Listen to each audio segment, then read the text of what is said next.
everyone. Welcome to the Women Who Lead in Real Estate. My name is Crystal Peace, your realtor for the Washington DMV area. I am the CEO of the Peace Group LLC, co-owner of Ford Masters Auto Repair, and I am an author of You Don't Know My contributing author to You Don't Know My Stories. I would like to introduce my co-host tonight. We have Miss Josie. Hello, everybody. My name is Josie. I am a bilingual full-time agent for XRI Realty.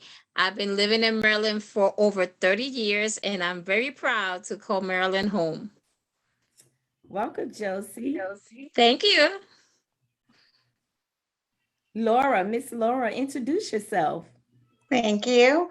Hi, I'm Laura Fournier, and I'm a certified mortgage coach, a branch manager, and a loan officer at Nations Lending. My office is in Columbia, and I service all of Maryland, DC, and Virginia, and I help people get their financing together so that these nice ladies can help you find the home of your dreams. So I really look forward to this evening and the future conversations that we're going to have. Thank you, Laura. And Carmen. Hi, my name is Carmen Barnes. I'm a native Washingtonian. I am a notary public for DC, Maryland, and Virginia. I am the owner and CEO of Diva Closings Incorporated. I do closings. I assist people with any type of money transaction that they do against their home. I walk them through that. Very good. Ladies, we have our first show tonight. And when I tell you we have some some incredible guests that will be joining us tonight, we have Miss Sonia Benson, who will be assisting us tonight with questions for those who have questions about credit, how to fix their credit and get their credit scores up so that they can purchase the home of their dreams. And then we also have Mr. Derek Williams, who will be also joining us a little later in the show. So ladies, tell me, what have you been working on this week so far? Laura? I'll jump in. I've been working with a lot of new first-time home buyers, and that's always such a pleasure to help people get ready and then make that purchase of their first home. They're always so excited because they know they're going to create memories for their family, and it's really an honor for me to be able to help them get their financing and really get started, because I want them to understand everything so that they're successful. So I've worked with a lot of first-time home buyers this week. It's been a good week. Mm-hmm. Carmen, how's those closings going this week? I've been extremely busy. Interest rates are really low right now. So a lot of people are refinancing or taking equity loans out against their home. A lot of people are buying homes now because the interest rates are low. And I've been extremely busy with my closings. Very good. And you, Miss Josie? But I have been working with a new listing that I got in Riverdale. The 600 Somerset Drive, Riverdale, Maryland, is coming soon. I've been working with that listing. I'm working with a few clients, another listing here in Lanham. And I'm also been working with a few buyers. They've been wanting to buy in the PG area. So it's been pretty busy. Okay, very good. So I think we're going to go right on ahead and let's dive into our with our special guest. And we have that will be joining us first is Miss Sonia Benson. And let me just tell our audience a little bit about Miss Sonia. I am so excited. I heard so many wonderful things about Sonia. Sonia Benson is a senior credit analyst and an educator with Cure My Credit Scores, where they guarantee their clients a 700 credit score or greater. She believes that the battle for financial health and freedom should not be fought alone. Time and time again, we have seen the power of the community break and the strange holds of the debt and bad credit. Sonia also states that we are her clients every step, they're with their clients every step of the way to break into their 700 club and beyond. They believe that that is the number one key to raising the credit score and living the life of financial freedom. That is one of the accountabilities that they have with such a high rate of success, because they can assign a personal coach to each of their clients to ensure that they are all educated and empowered to achieve their credit goals. Miss Sonia, welcome to the show. Thank you, thank you, thank you. And thank you for having me. I'm excited for this podcast. So Sonia, I've read your little bio that you gave us, but let's tell our Facebook audience a little bit more about yourself. Okay, sure. Yeah. So I am with, as you mentioned, Cure My Credit Scores, where we do guarantee to get our clients to a 700 or greater. And what we love about what we do, and what I love about what we do, is that we are all about credit education, because we are not just supporting our clients with getting their scores to a 700. We're also educating them about credit and how it works, because we believe that credit's like this game that we're all playing, but a lot of us don't know the rules. And so therefore we're losing. And so there's an opportunity to kind of have the education that our elders were unable to give us about how credit works, so that not only do we get your scores up while you're in the program, but you know how to keep them up once you're out of the program. Okay, great. So Laura, do you have any questions for Sonia? I do. And first of all, I want to thank Sonia, because Sonia is already working with some of my clients, and I just get wonderful feedback from them. And there's a lot of communication. So I really, really appreciate that. Awesome. And I absolutely trust referring my clients to Sonia for that 700 credit score. Thank you, And I Laura. think the first couple of things I would like to ask, if you could give us like the two first top reasons, not reasons, but rules for credit that could just really make a big difference for a customer right away. Okay, so two things I would say right away. One, in terms of getting your scores up, usually the first thing that a client can do on their own that it would be very, very beneficial is to get those credit card balances down. So I know, as we have our credit cards. Often the industry-wide opinion is that you want to keep your cards below 30%. We at Cure My Credit Scores actually recommend that our clients have them no more than 10%. So that means for a $1,000 credit card, you're not spending more than $100. And most of our clients are like, clutching the pearls. What do you mean? How can I only spend $100 for this card and on this card? And they've given me $1,000. But I like to let them know it's almost like they're testing you with these cards. So you're being given this, it's like being given a piggy bank full of cookies, a cookie jar full of cookies, and they want to see what you're going to do with it. Are you going to ball out of control and eat up all the cookies? Or do you have some financial discipline enough to just have a couple and put the rest to the side? And so really, credit is all about financial discipline, and you get rewarded when you demonstrate that you know how to discipline yourself and you know how to manage yourself and manage other people's money that you're borrowing. So that's the first thing that I would say. And the second thing that to me, a lot of clients are unaware of is when an account closes, your score goes down. So we usually, under most circumstances, so we usually recommend that you never, ever, ever, ever, ever, ever, ever close credit cards.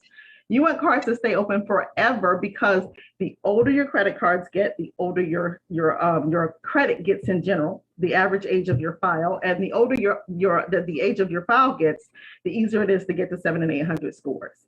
And a lot of that requires time. So once you close that 10-year-old Macy's card, you are not going to get that back. You have to start over again. You have to press reset. And all of the time that you paid that card on time is now no longer helping your scores. So you want to keep that account open. You want to use it only a minimum, but you want to keep the account open. Mm-hmm. So those would be the top two things that I would recommend. Yeah, that's great. And thinking about how long you have had those credit cards and then you cut them off, and to think that all of that history just poofed into thin air. Out of the window. Yeah. And a lot of people are not. My cousin called me over the summer and she was like, oh, I'm going to pay my car loan off because of COVID. I had extra money. And so my scores are going to go up. And I'm like, baby, they're not. You're going to close that account, which has been 5 years. Maybe you've had that loan.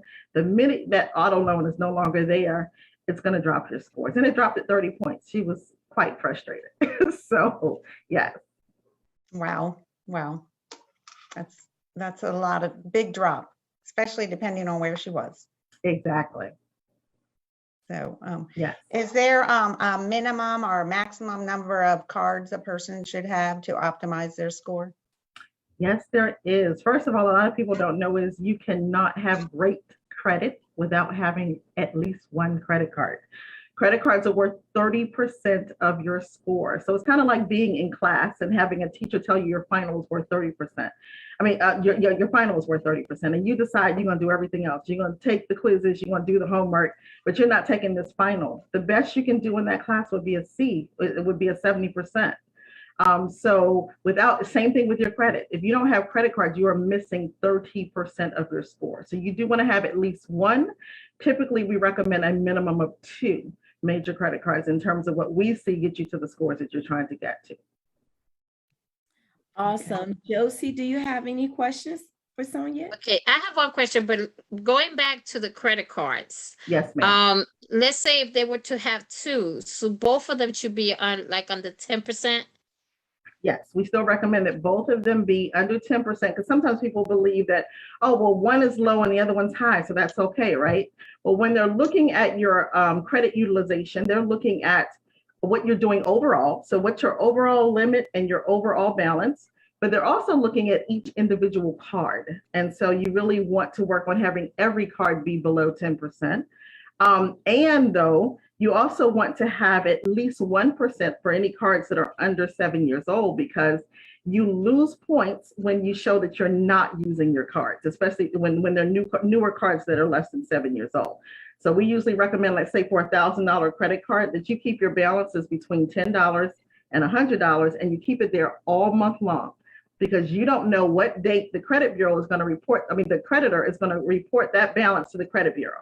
So sometimes we kind of think, oh, let me buy this TV today, jack your balance up, and then are surprised when that's the day that they reported, and now all of a sudden it has dropped your scores.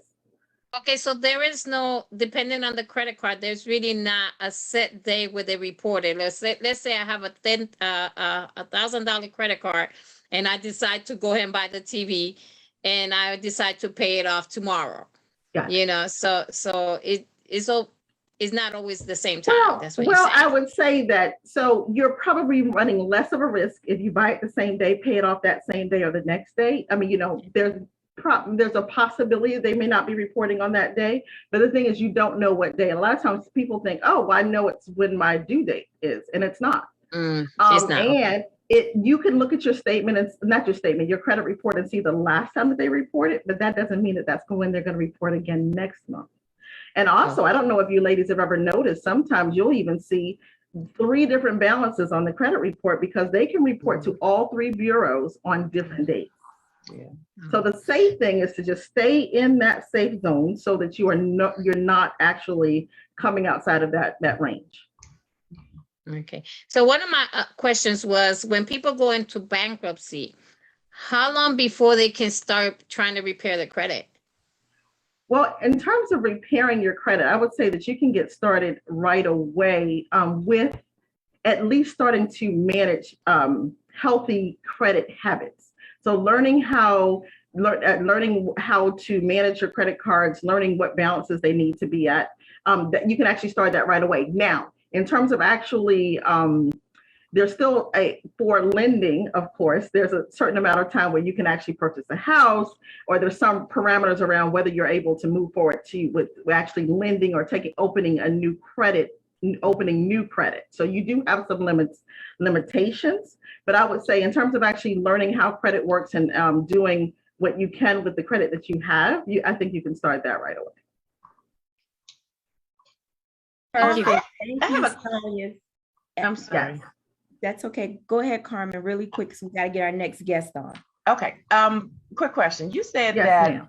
you guarantee 700 plus credit score. Yes, ma'am. How long does that take to do? Yes. And has the pandemic affected a lot of people's credit scores?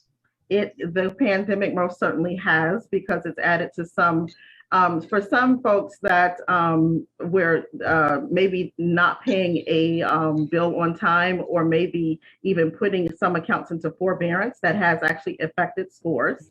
And a lot of people were unaware of those when they were making those choices. Like, a lot of folks, we were working with them saying, if your creditor said that you don't have to pay this, you also need to find out, are they going to report it?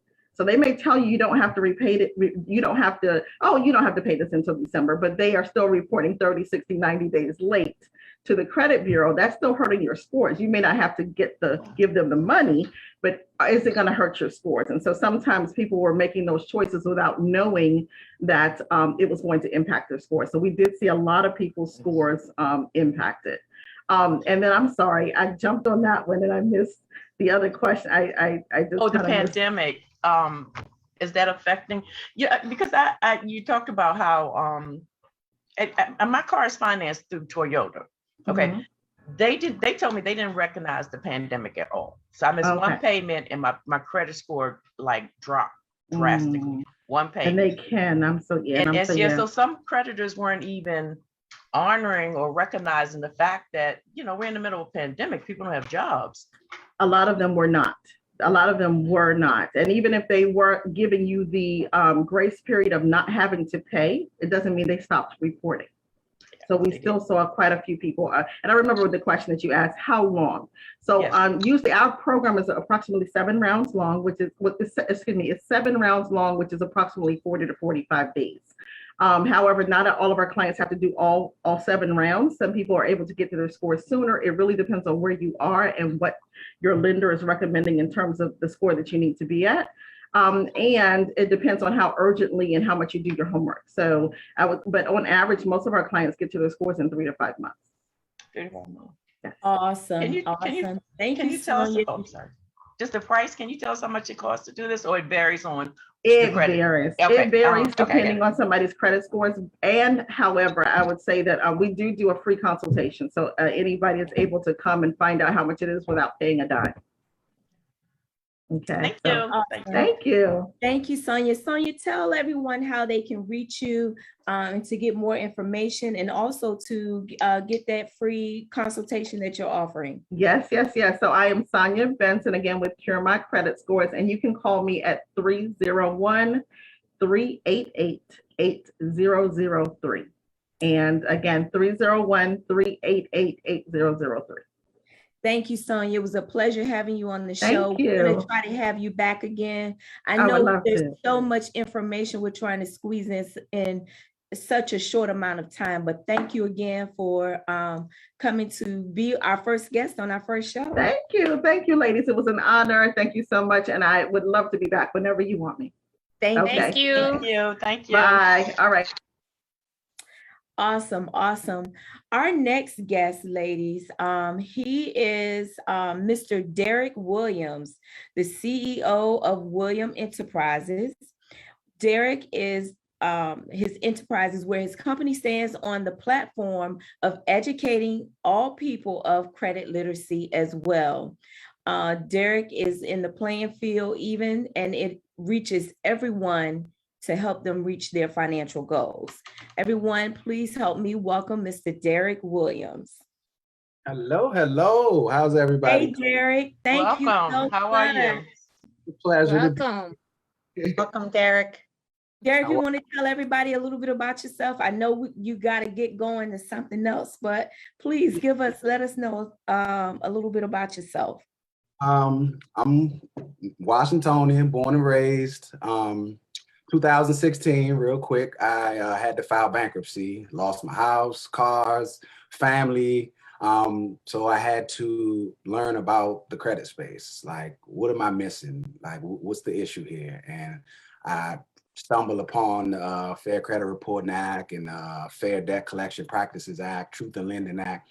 And these are just major laws that Congress put out. And I really studied it. And I took the credit space to a different dimension. We approach things differently. I use law. I don't like to step on toes, but when you're dealing with credit, the whole space is like, it's a fraud, it's illegal, and this is law. So once I started reading these books, and there was 3 books that everybody needs to get. It's the Fair Debt Collection Practices Act, Fair Credit Reporting Act, and the Truth in Lending. They're about $10 on Amazon.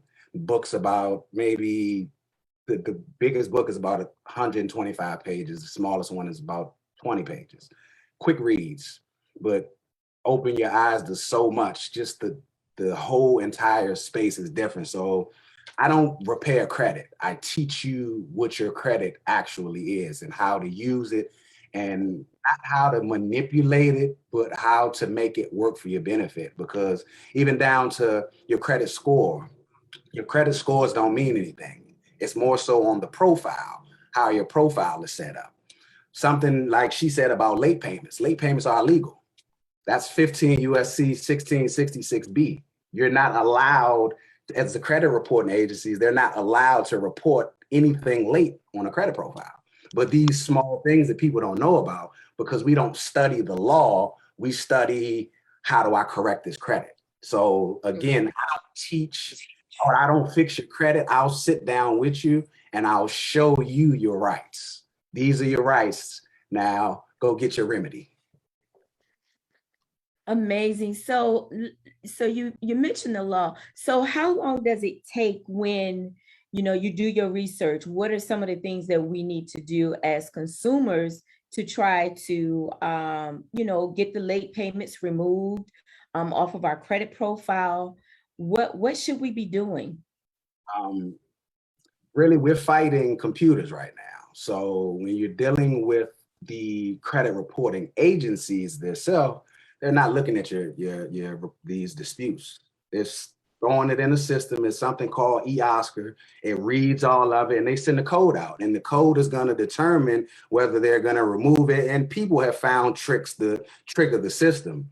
But why deal with that when you can deal directly with who's reporting it?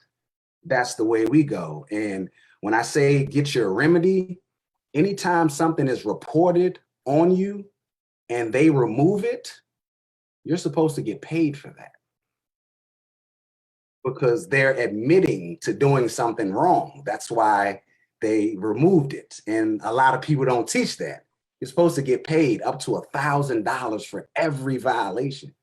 So again, I don't teach you, or I don't want to fix your credit. I want to teach you how to understand the power that we have as credit, even just, off subject, even down to something that we have in our birth certificate. If you get your birth certificate authenticated on the federal level, it says full faith and credit. And once you start to study these books that I told you, it just opens up so much, and you kind of sit back and you're like, I didn't know I had this much power. We as the consumers, it's the Consumer Act. And we have to understand, we have to start breaking these words down that the law is putting out. This is Fair Credit Reporting Act for consumers. These are consumer acts. And these books are to protect us. But we don't understand that. We're looking at credit as this number to purchase this, purchase that. And I can't get into it right now because we'd be on here for 3 hours, but something as small as us paying bills. If a creditor sends you a bill in the mail, that's against the law. 15 USC 1692K. You cannot send anybody a bill in the mail. Something as small as putting a logo on a bill is against the law. But nobody is teaching this stuff. Nobody's teaching it. So, that's what we kind of pride ourselves on. If you want to learn how to do it, I'll teach you how to do that. But I can't teach you how to fix your credit. That's something that you got to do on your own, because I'm going to implement the laws. I can't teach you how to write affidavit for yourself. I can show you how affidavit is supposed to be written, because every situation is going to be different. Because again, you can attack the credit agencies. They're not even bureaus, they're agencies. There's only one bureau, and that's the FCPB, and that's Financial Protection Bureau for us. They're there to protect us. That's the only bureau, and that's written in law. The agencies have assumed the role. Nobody gave them that role. They assumed the role. to take our information and start reporting it. And they're just three. There's hundreds of reporting agencies. That's why I said the credit is surface level. We deal with consumer laws. How do you go about using the law to have the creditor remove your late payment if they reported you late and they're not supposed to report you late? You just sending them cease and desist letters and writing up affidavits and telling them the laws that they broke. That's why I said once you get those books and you start to read them, they'll open up just so many new lanes till you start looking like, wow, I never knew that. And the one thing that you have to understand when you're reading this book, you have to take everything that you read on face value, because it means exactly what it says. And the biggest issue that people have when reading is the word or. Or gives you the option as a consumer to choose which way you want to go. Or it's like, you can't go left and right. It's left or right. Which way do you want to go? So if they say, I don't owe this debt, or I owe this debt, or this alleged debt, which one are you going to pick? Alleged debt. It's an alleged debt. So you fight them with the or that makes sense for you as the consumer, because it's the consumer's rights. And would you be so kind as to restate the 3 books? Because I know that went by pretty fast. And even though I write really fast, I don't know if I got them all right. Let me see if I got them. Fair Credit Reporting Act. Okay. Fair Debt Collection Practices Act. Practices Act. Okay. The Truth in Lending Act. They're brown book. Pull them up on Amazon. Mm-hmm. Well, Truth in Lending, I'm very familiar with. The other 2 I know, but I've never read the whole act. But because you made it so important, I'm going to definitely be buying those this evening. Oh yeah, definitely. Thank you so much for that. That was great information. So how do you help consumers? Can you just give us, I know you have to run, but do you have a little short synopsis of how you help them? Like if you had a new customer call you? Yeah, I mean, I just pretty much ask them, what do they want? What are they looking for? I want to know what your goals are. Are you just trying to buy a house? Are you concerned?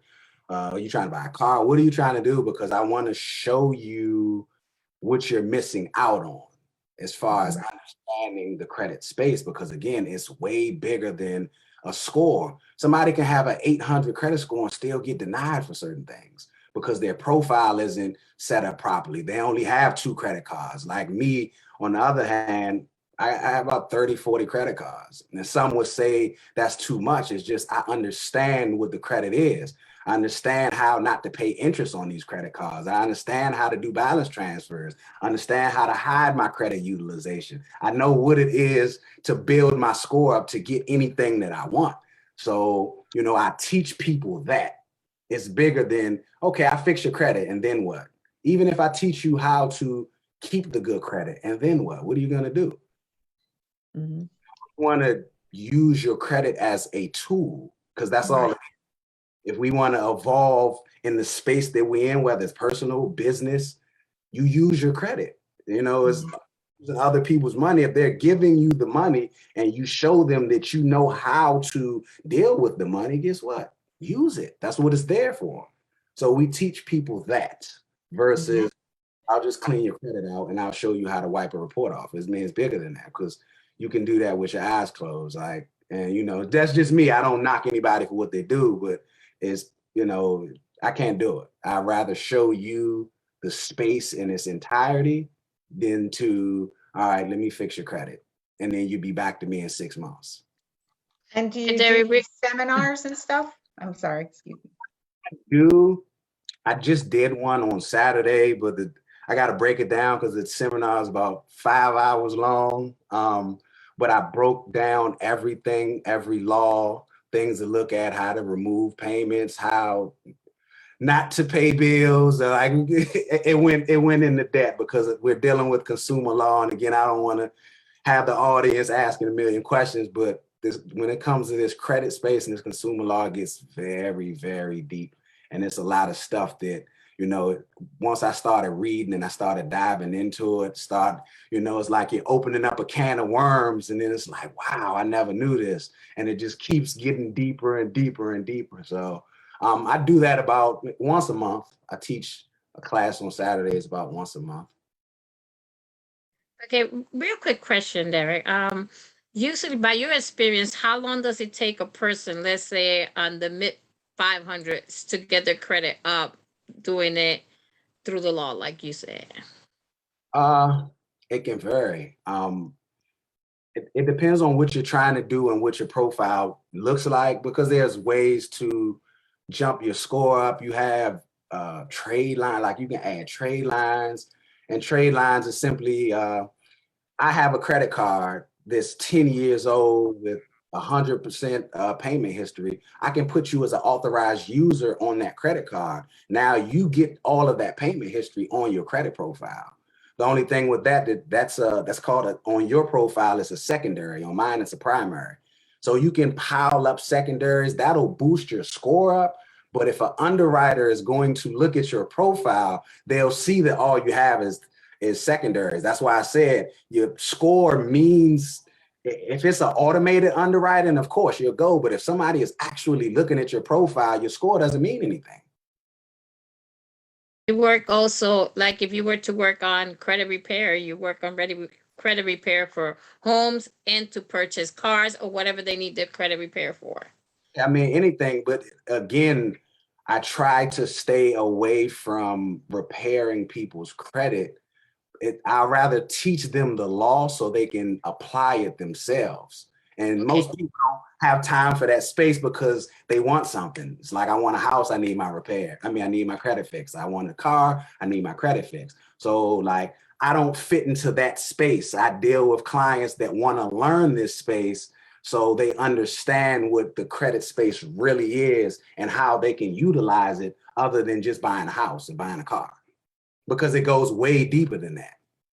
Like you can use your credit to start businesses, multiple businesses, buy property. It's way bigger than just buying my first home. So let me get my score up, or I want to get this car that I like. You can start a car rental business. It's like it goes so deep that what you can do with it. That's why I try to just stay away from the space. And if someone comes to me and asks me, I don't mind directing them to somebody, say, hey, this person repairs credit. I don't do that. I want to teach you the laws. Yeah, I have a question. Oh, can I ask this question really quick? I do closings, and one document that I see a lot is the signature affidavit. And on that document, it's going to list every name that's on your credit report. And a lot of them are not even the person's name. So one, how do you get rid of that? Or and if it's credit in a name that's not yours, it should be removed, right? I mean, so let me just let me iron everything out. The reason why I said the whole space is fraud. Everything is identity theft. Everything is identity theft. So you and I having a conversation one-on-one, right? This conversation is between me and you. You take that conversation and you go talk to somebody else about the conversation that we had. And then that person puts it on the internet. That person puts it up for sale. That's identity theft, because I never gave that person authorization or written consent to put my information out there. So that's what we're dealing with these credit agencies. I have a deal with Verizon. I have a deal with Toyota. They'll have something in writing, say, oh, hey, we're going to report it to the reporting agencies. But I never gave the reporting agencies written consent to put my information out there. So that's identity. Okay. And So that's can the law. names be removed? Is that something easy to do, to you just call them and say, these are not my names? Or Bigger than that, because so if I always tell this jokingly to people, if I come in your house and I steal a pen off of your desk and I put it in my pocket and I walk outside and you say, hey, did you see my pen? 9 times out of 10, I'm going to say no, because I know I did something wrong. It's going to take for you to ask me a couple different times and a couple different ways for me to say, you know what, here's your pen. That's what we're dealing with these agencies. okay. They know they're doing wrong. That's their job, because everybody works together. If your credit score is down, guess what? Don't you notice that now every bank shows your credit score for free? These business are for profit. They don't do anything for free. These are for-profit businesses. How do they get your credit scores? Because they're in business with the credit agencies. Everybody's working together. If we keep their credit scores down, guess what happens? They pay more in interest. So we'll pay you to keep their credit scores down. It's all a game. Everybody's working with one another to fight the consumer. So we got to understand the laws. And once we understand these laws, we learn how to fight them back. Awesome. I Derek, agree 100%. That's awesome. Just yeah, blows your mind. Thank Yeah. you. Thank you so Great much. stuff. very Definitely do. good information, Derek. Yeah, wow. I'm gonna order those 3 Yeah. books myself. Start We're reading. gonna have to write the books again, write them down so we can order them. I Definitely. wrote them down. I'll put them in the chat.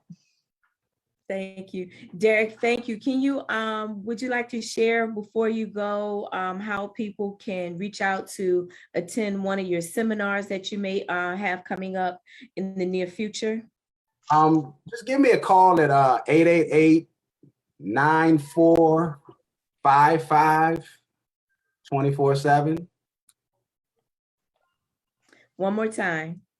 888-9455-24/7. Awesome. Derek, thank you again so much for being our guest on tonight, and helping educate the consumers. And we look forward to having you back on the show again at a later date and time. Always available. Thank you so much. You gals have a great one. Thank you, Thank Derek. you. Thank you, Derek. Thank you. Wow, ladies, Wow. I didn't realize so Wow. much information was out Yes. there like that. Yes. Yeah, my that's Wait, really send powerful put information. the names in the chat. Don't forget to do that because I want to get those books too. That's amazing. Yeah, so But Laura, it- go ahead. Go ahead. No, I was just saying how different people go different ways to do, Yeah. this pretty much the same thing. He's educating people so they can just go ahead and later on in life can just fight the system, whereas other people just go ahead and kind of put a bandage on it. And, so it's very interesting. We all needed to hear this. So it's pretty cool.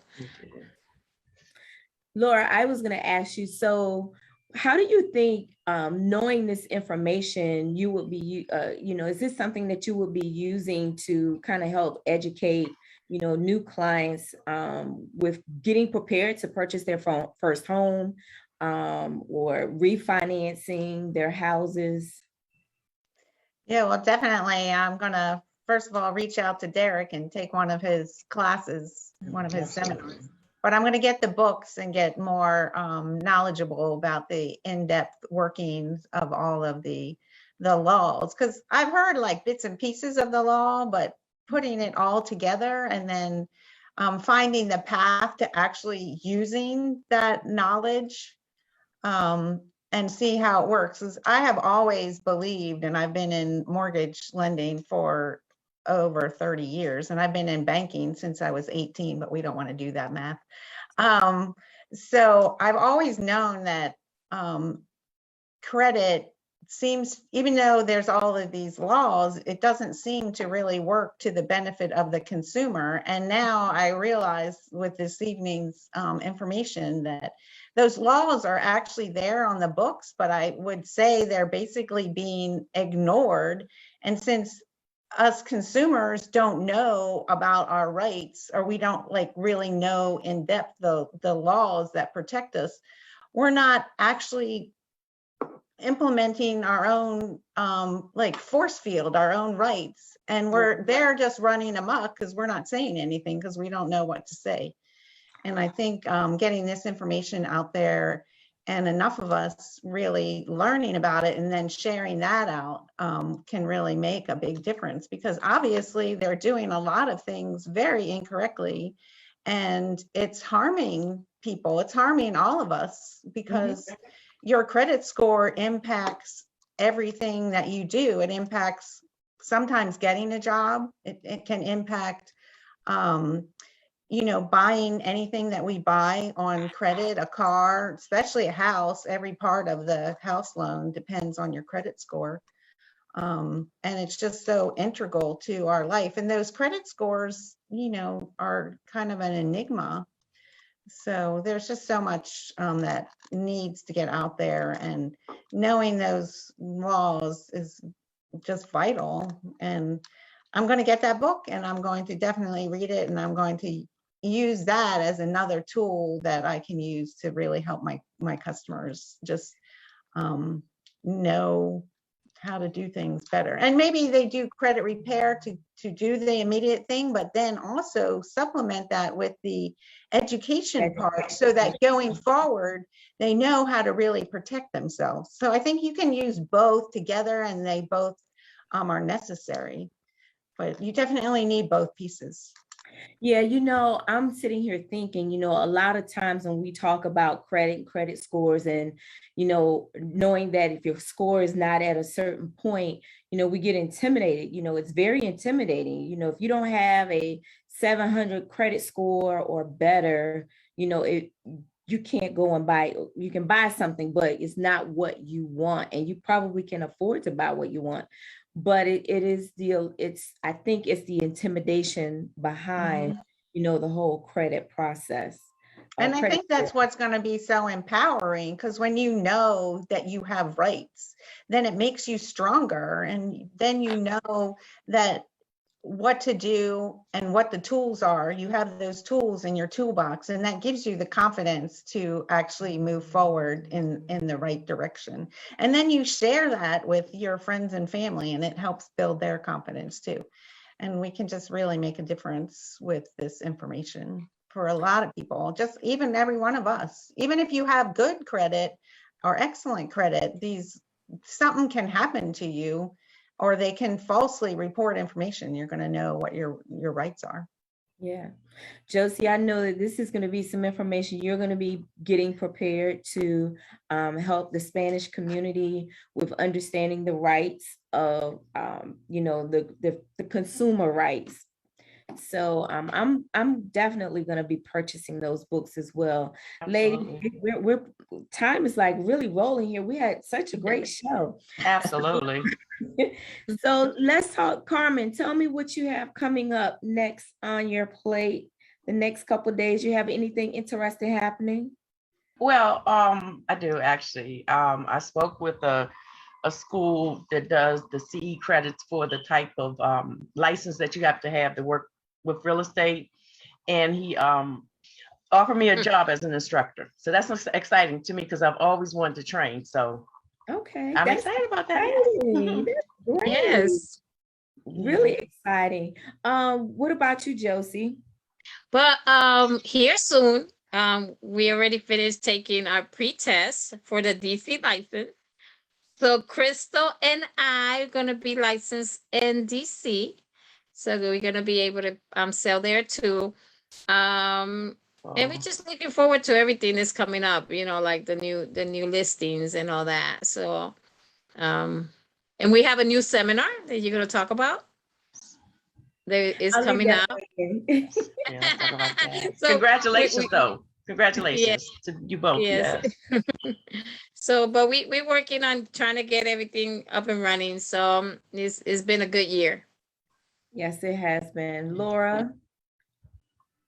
Well, it's been a fabulous year in real estate. And one of the biggest reasons that's so is because interest rates are so low. And even though they've popped up a little bit in the last couple of weeks, interest rates are still at historic lows. And it's an awesome time for people to take advantage of refinancing if they have a mortgage already. We do complimentary review of your mortgage and see if you can benefit by going to a shorter term, by taking some cash out to do some home renovations. Maybe you just want to lower your interest rate and lower your payment to improve your cash flow. It's a great time to do that because there's more equity in people's homes than in the past decade or more. So it's a great time to do that. Laura, real quick, now that we're talking about credit, so does it work the same way when it comes to refinancing your home? So your credit should be just like as good as if you were going to purchase a new one? Yeah, credit is vital to your whole pricing and the whole structure and the type of products that are available to you in your mortgage, but that's not to stop anybody, because we will definitely help everybody with their credit. So if somebody can do a couple little things to their credit to improve their score, we're going to do that first before we, while we're in the mortgage process. So we're happy to talk to everybody. And it's a great time. I know people will get a little bit worried with house prices going up, but it's fantastic time to purchase because rates are so low. Your purchasing power is higher than it's ever been. So get in, even if you have to escalate because housing prices are going up, but also there's a lot of competition for the limited supply. That escalation is fine because the rates are so low. Your payment is not going to be that much difference, even if you have to escalate whatever, 20, 30,000, 40,000, 50,000 on a bigger home. But if rates go up 0.5% or a whole percent, your buying power is going to be very curtailed. And that payment is going to be much bigger. That rate increase is going to cause your payment to go much bigger than that escalation. So don't be afraid to be a home buyer now and take advantage of these low interest rates. So I just really encourage everybody. It's a great time to be a buyer. You're going to have to be aggressive, and you're probably going to be in a bit of a competition, but do your best and just keep looking. And these lovely ladies are going to really help you negotiate. So it's a great time to buy. So I just want to encourage everybody to be out there and just ask any questions, because I'm available all the time, literally, to ask questions, because I absolutely love the whole real estate and the whole finance thing. And I love helping people. She really is, because we talked late one night. I think we were talking like 9, 10 o'clock at night. She really is available all the time. She really is. Day, night, evening, weekends, holidays. Oh, For you guys. yes, Lori, you're absolutely right. Ladies, it has been a wonderful, wonderful, wonderful show. Our first show, Women Who Lead in Real Estate. Upcoming for me, we have our first time home buyer seminar that will be taking place on November the 6th from 11 a.m. until 1 p.m. at Exit Right Realty, 8730 Cherry Lane in Laurel, Maryland. If you would like to register for this event, you may register, send C-Piece, text C-Piece to 85377 and get you to reserve your seats. We have a limited space. So if you would like to, if you're ready to purchase your first home, please reach out to myself or to Josie. Anytime. You can follow all of us on Facebook, Instagram, Twitter.